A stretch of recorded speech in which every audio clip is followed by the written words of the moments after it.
അതെ, ഒരു സാധനം കിട്ടിയിട്ടുണ്ട്. ഇത് നോക്ക്, എന്താ മനസ്സിലായോ?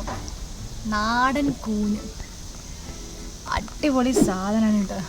നമുക്ക് കുറേ കിട്ടിയിട്ടുണ്ട്, കണ്ടില്ലേ? ഇതിപ്പോൾ ഞാൻ പറിച്ചു കൊണ്ടുവന്ന അങ്ങനെയാണ്. ഇനി ഇത് കഴുകി വൃത്തിയാക്കണം. അപ്പോൾ ഇന്ന് നമ്മൾ നാടൻ കൂൺ റോസ്റ്റ് ഉണ്ടാക്കാൻ പോവാം. Mushroom roast. എങ്ങനെയുണ്ട്? അവിടെ എനിക്ക് ഭയങ്കര സന്തോഷത കണ്ടിട്ട്. കാരണം എന്താ വെച്ചാൽ നോക്കൂ, ഫ്രഷാണ് കേട്ടോ. അപ്പോൾ നമ്മളിതുകൊണ്ട് ഉണ്ടാക്കാൻ പോകും. കുറച്ച് മുട്ടൊക്കെ ഉണ്ട് കേട്ടോ. ഇതൊക്കെ നമുക്ക് നാളത്തേക്ക് എടുക്കാം. ഫ്രഷാണ്, നിറച്ച് ചളിയുണ്ട്. നല്ല വൃത്തിയായിട്ട് കഴുകി എടുക്കണം. കണ്ടില്ല, നല്ല കൂനാണ്, കേടൊന്നും വന്നിട്ടില്ല. പുള്ളിലേക്ക് നോക്കി അറിയാൻ പറ്റും. സാധാരണ കൂന് കേട് വന്നോ എന്ന് അറിയണമെങ്കിൽ ബാക്കിൽ നോക്കി അറിയാൻ പറ്റും. ഇതിന് പുഴുവോ കാര്യങ്ങളൊക്കെ ഉണ്ട്. ഇതങ്ങനെ ഒന്നുമില്ല, നല്ല ഫ്രഷ് കൂനാണ്. കണ്ടില്ലേ, കഴുകി വൃത്തിയാക്കി നന്നായിട്ട് എടുക്കണം. നിറച്ച് ചളിയുണ്ട്. അപ്പോൾ മണ്ണിലും പുറ്റിലൊക്കെ അല്ലേ ഉണ്ടാവുന്നത്. അതാണ്. ഇപ്പോൾ ഇങ്ങനെ നോക്കുകയാണെന്നുണ്ടെങ്കിൽ നമുക്ക് ഫ്രഷ് ആണോ എന്ന് അറിയാൻ വേണ്ടിയിട്ട് ഇങ്ങനെ ജസ്റ്റ് ഒന്ന് പൊളിച്ചേക്കണം. കണ്ട, ഫ്രഷ് കൂനാണ്. അപ്പോൾ നമ്മളിനി ഇത് കഴുകി വൃത്തിയാക്കിയിട്ട് നമ്മളിതിൻ്റെ മഷ്റൂം റോസ്റ്റ് ഉണ്ടാക്കാൻ പോവാം അല്ലേ? ഇതിപ്പോൾ എങ്ങനെ ക്ലീൻ ചെയ്യണമെന്ന് കാണിച്ചു തരാം. ഇപ്പം കൂനിൻ്റെ ഇതിങ്ങനെ സൈഡ് പൊട്ടിക്കാം. സൈഡ് പൊട്ടിച്ചിട്ട് ഇങ്ങനെ ഇതാക്കുമ്പോൾ തന്നെ അതിൻ്റെ മുകളിലത്തെ ആ കവറ് ഇങ്ങോട്ട് പോരും. എന്നിട്ട് നമ്മൾ ഇതിനെ ജസ്റ്റ് ബാക്കിയുള്ളതിനെ ജസ്റ്റ് ഒരു ഇത് വെച്ചിട്ടൊന്ന് ഇതാക്കി വിട്ടാൽ മതി. ശരിക്കും ഫ്രഷ് കൂനാകുമ്പോൾ ഫുള്ളായിട്ട് ഇങ്ങനെ വരും. ഇങ്ങനെ ഇങ്ങനെ ഫുള്ള് ക്ലീനായി. എന്നിട്ട് ഒന്ന് ജസ്റ്റ് ഒന്ന് അടച്ചു വിട്ടാം.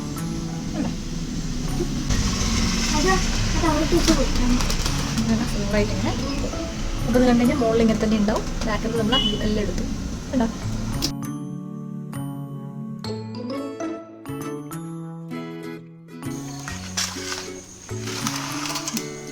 അപ്പം നമ്മൾ നേരത്തെ അതിൻ്റെ തോലൊക്കെ കളഞ്ഞ് കഴുകി വൃത്തിയാക്കി. ഇപ്പം അതിൻ്റെ തണ്ട് വേറെ, അതിൻ്റെ ഇതളുകൾ വേറെ ആക്കിയിട്ട് നമ്മളിപ്പോൾ ഒരു പാത്രത്തിലാക്കിയിട്ടുണ്ട്. ഇനി നമ്മളിതിനെ ആ തണ്ടിനെയും കൂടെ ഒന്ന് കട്ട് ചെയ്തിട്ട് നമ്മളിതിൽ മിക്സ് ചെയ്തിട്ട് എടുക്കണം.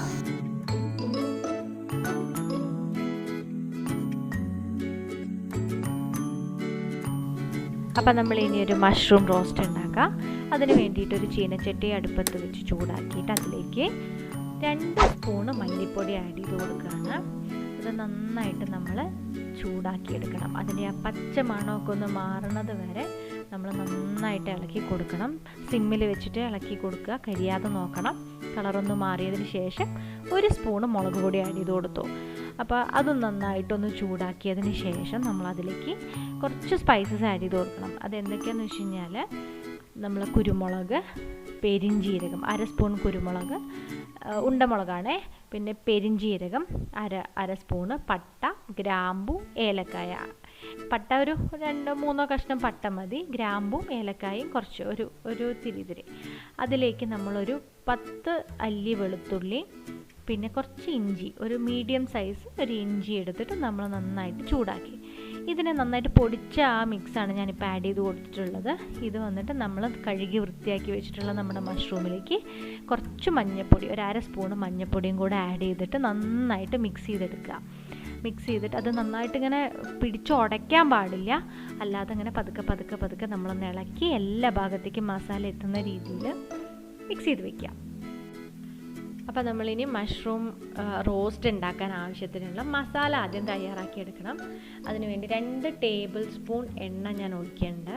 എന്നിട്ട് അതൊന്ന് ചൂടായി വരുമ്പോൾ അതിലേക്ക് ഒരു 2 സവാള നീളത്തിലരിഞ്ഞത് നമ്മളിതിലേക്ക് ആഡ് ചെയ്ത് കൊടുക്കുക. എന്നിട്ട് നന്നായിട്ടൊന്ന് വഴറ്റിയെടുക്കണം. എന്തിനാണെന്ന് വെച്ച് കഴിഞ്ഞാൽ ആ ഇതൊന്ന് പച്ച കളർ മാറി ഒന്ന് ട്രാൻസ്പെറൻറ്റ് കളർ ആവുന്നത് വരെ ഒന്ന് നന്നായിട്ടൊന്ന് വഴറ്റി കൊടുക്കുക. നന്നായി വഴറ്റി വരുമ്പോൾ വേണമെങ്കിൽ കുറച്ച് ഉപ്പ് ആഡ് ചെയ്ത് കൊടുക്കുക. എന്നിട്ട് അതിന് ശേഷം ഒരു തക്കാളി, ഞാനിപ്പോൾ ഒരു തക്കാളി എടുത്തിരിക്കണേ, ഒരു തക്കാളി ചെറിയ പീസായിട്ട് അരിഞ്ഞതും കൂടെ ഇതിലേക്ക് ആഡ് ചെയ്ത് കൊടുത്തു. എന്നിട്ട് നന്നായിട്ട് ഇളക്കിയെടുക്കുക. ഇളക്കി അത് നന്നായിട്ട് വഴറ്റിയെടുക്കുക. എടുത്തതിന് ശേഷം നമുക്കതിലേക്ക് ഇനി ആഡ് ചെയ്യേണ്ടത് കറിവേപ്പിൻ്റെ ഇലയാണ്. കറിവേപ്പില നമ്മൾ ഒരു പിടി കറിവേപ്പില ഞാനിതിൽ ആഡ് ചെയ്ത് കൊടുക്കാൻ പോവുകയാണ്. അപ്പോൾ അതും കൂടി ഇട്ടിട്ട്, അപ്പോൾ ആ കറിവേപ്പിൻ്റെ ഇലയുടെ ഒരു മണം ഒരു പ്രത്യേക ഫ്ലേവർ വരുമല്ലോ. അപ്പോൾ അതും കൂടെ വന്നതിന് ശേഷം ഒന്ന് ഇളക്കി കൊടുത്തിട്ട് നമ്മൾ ഇനി ഇതിലേക്ക് മെയിൻ കണ്ടൻറ്റാണ് ഇനി അടുത്തത് ആഡ് ചെയ്യാൻ പോണത്. നമ്മുടെ മഷ്റൂം മസാലയൊക്കെ തേച്ച് വെച്ചിട്ടുള്ള മഷ്റൂമില്ലേ, അത് നമ്മൾ ഈ മസാലയിലേക്കാണ് ഇനി ആഡ് ചെയ്തത്. ഇതിലിപ്പോൾ കണ്ടില്ലേ, പ്രത്യേകിച്ച് വേറെ നമ്മളൊന്നും ആഡ് ചെയ്തിട്ടില്ല, ഈ ഒരു സംഭവം തന്നെ. ഇനിയിപ്പോൾ നമ്മൾ മസാല തേച്ച് വെച്ച ആ മഷ്റൂം ഇതിലേക്ക് ആഡ് ചെയ്ത് കൊടുക്കുക. ആഡ് ചെയ്ത് കൊടുത്തിട്ട് നമ്മൾ നന്നായിട്ട് ഇളക്കി യോജിപ്പിച്ചെടുക്കുക. അപ്പോൾ മുഴുവനെ ഇങ്ങനെ കൊട്ടി ഇതാക്കിയിട്ട് നമ്മൾ നന്നായിട്ട് ഇളക്കി മസാല ഇതിൽ കുത്തി ഇളക്കാൻ പാടില്ല. കാരണം എന്താ വെച്ചാൽ അതിൽ ഉടഞ്ഞു പോകാൻ പാടില്ലല്ലോ. ഇത് ഭയങ്കര സോഫ്റ്റ് അല്ല, നമ്മൾ മഷ്റൂം അറിയാമല്ലോ, നമ്മൾ പെട്ടെന്ന് വെന്ത് കിട്ടും, അധികം വേവൊന്നുമില്ല. പിന്നെ ഇതിലേക്ക് നമ്മൾ വെള്ളമൊന്നും ആഡ് ചെയ്ത് കൊടുക്കണ്ട. ഓൾറെഡി ഇതിൽ തന്നെ ഒരുപാട് വെള്ളം വരും, ശരിക്കും ഒരു കൂട്ടാനിലുള്ള വെള്ളം പോലെ വരും. പിന്നെ അതിന് നമ്മൾ വറ്റിച്ചാണ് എടുക്കുന്നത്. അപ്പോൾ ഇതിലേക്ക് നമ്മൾ ഇനി പ്രത്യേകിച്ച് വെള്ളമൊന്നും ആഡ് ചെയ്യുന്നില്ല, ഇങ്ങനെ വെച്ചു. എന്നിട്ട് നന്നായി ഇളക്കിയതിന് ശേഷം ഒരു 2 സ്പൂണ് ഗരം മസാല നമ്മൾ ഇതിൻ്റെ കൂടെ ആഡ് ചെയ്ത് കൊടുത്തിട്ടുണ്ട് മസാലയ്ക്ക്.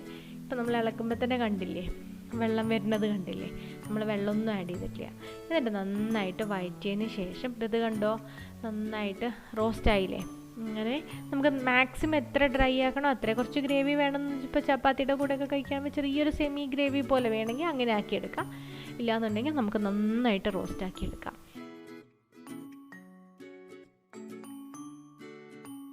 അപ്പോൾ നമ്മുടെ മഷ്റൂം റോസ്റ്റ് റെഡി ആയിട്ടുണ്ട്. അപ്പോൾ അതിൻ്റെ കൂടെ സൈഡായിട്ട് ചപ്പാത്തിയാണ് ഉണ്ടാക്കിയിരിക്കുന്നത്. സിമ്പിളായിട്ട് നല്ല ടേസ്റ്റി ആയിട്ട്. ഇതിപ്പോൾ ചിക്കൻ കറിയുടെ അതേപോലത്തെ ടേസ്റ്റുള്ള ഒരു മഷ്റൂം റോസ്റ്റാണ്. കുതിയായിട്ട് പറയുന്നത് കണ്ടോ, സോഫ്റ്റായിട്ട് കണ്ടോ. അപ്പോൾ ഞാനിത് കൈ കൊണ്ടിച്ചെടുക്കുന്നു, ഇങ്ങനെ മുകളിലേക്കാണ് കണ്ടോ, സോഫ്റ്റായിട്ട്.